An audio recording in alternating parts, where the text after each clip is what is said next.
Welcome to Hindu news 9. రెండు తెలుగు రాష్ట్రాల కాకి వెనుక దాగిన నిజాలు. ఆంధ్ర తెలంగాణ పోలీసు ఉద్యోగాల అసలు కథ.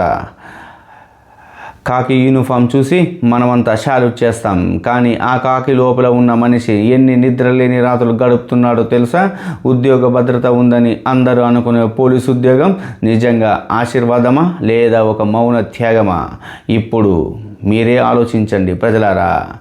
ముఖ్యంగా చెప్పుకుంటూ పోతే తెలంగాణ ఆంధ్ర పోలీస్ వ్యవస్థలో అత్యధికంగా కష్టపడేది ఎవరు అంటే ఒక్క మాటలో చెప్పాలంటే పోలీస్ కానిస్టేబుల్. ఉదయం 6 గంటలకు డ్యూటీ, రాత్రి ఎప్పుడు ఇంటికి వస్తాడో తెలియదు. బీట్ డ్యూటీ, ట్రాఫిక్ డ్యూటీ, బందోబస్తు, రాత్రి గస్తీ.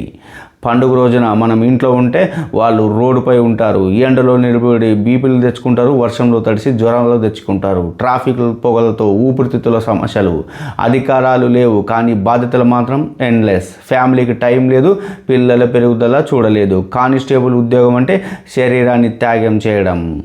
ఇక్కడ మరొక విషయం చెప్పాలంటే ఇప్పుడు ఎస్ఐ దగ్గరికి వస్తే ఇక్కడ మొదలవుతుంది నిజమైన మానసిక యుద్ధం. పై అధికారుల ఆదేశాల కింద సిబ్బంది సమస్యలు. ఒకే కేసులో ఎఫ్ఐఆర్ రాసిన ఎస్ఐఏ బాధ్యుడు, విచారణ తప్పు అయిన ఎస్ఐఏ బాధ్యుడు, ఛార్జ్ షీట్ బలంగా ఉన్న ఎస్ఐదే బాధ్యత. చిన్న తప్పు, ఒక్క సంతకం మిస్ అయిన సస్పెన్షన్, విజిలెన్స్, కోర్టు కేసులు. లోకల్ రాజకీయ నాయకుల ఫోన్లు, కాల్స్, మీడియా ప్రెజరు, రాత్రి నిద్రలో కూడా కేసు గురించి ఆలోచనలు. ఎస్ఐ ఉద్యోగం అంటే మెదడుకు రెస్ట్ లేని జీవితం.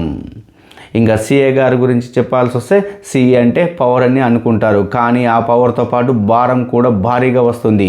ఒక సర్కిల్లో 5 నుంచి 10 పోలీస్ స్టేషన్లు. ఒక్క స్టేషన్లో తప్పు జరిగినా వేలు చూపేది సిఐ వైపే. హై ప్రొఫైల్ కేసులు, మీడియా ట్రయల్స్, రాజకీయ జోక్యం. ఈరోజు ఈ పోస్టింగ్, రేపు అకస్మాత్తుగా బదిలీ. సిబ్బంది కొరత ఉన్న ఫలితాలు కావాలి. 20 ఏళ్ల కిందటి కేసు కూడా ఈరోజే విచారణగా మారవచ్చు. సీఏ ఉద్యోగం అంటే 20 గంటలు ఆన్ డ్యూటీ. నిజం ఏంటంటే సూటిగా చెప్పాలంటే కానిస్టేబుల్ శరీరాన్ని కోల్పోతాడు, ఎస్ఐ మానసిక ప్రశాంతతను కోల్పోతాడు, సిఐ వ్యక్తిగత జీవితాన్ని కోల్పోతాడు. కాకి అంటే గౌరవం ఉంది, కానీ ఆ గౌరవానికి ధర ఉంది. ఆ ధర ఆరోగ్యం, కుటుంబం, మనశ్శాంతి. ఇవి మాత్రం వాళ్ళకు లభించడం లేదు. దయచేసి ఈ వీడియో చూసిన తర్వాత మీరు ఒక పోలీసుని చూసినప్పుడు భయం కాదు, ద్వేషం కాదు, కొంచెం గౌరవం, కొంచెం సహానుభూతి చూపండి.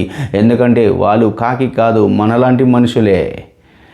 ఈ నిజాలు మీకు తెలిసి ఉంటే లైక్ చేయండి, ఇంకొందరికి తెలియాలనుకుంటే షేర్ చేయండి. మీ అభిప్రాయం కామెంటు చెప్పండి.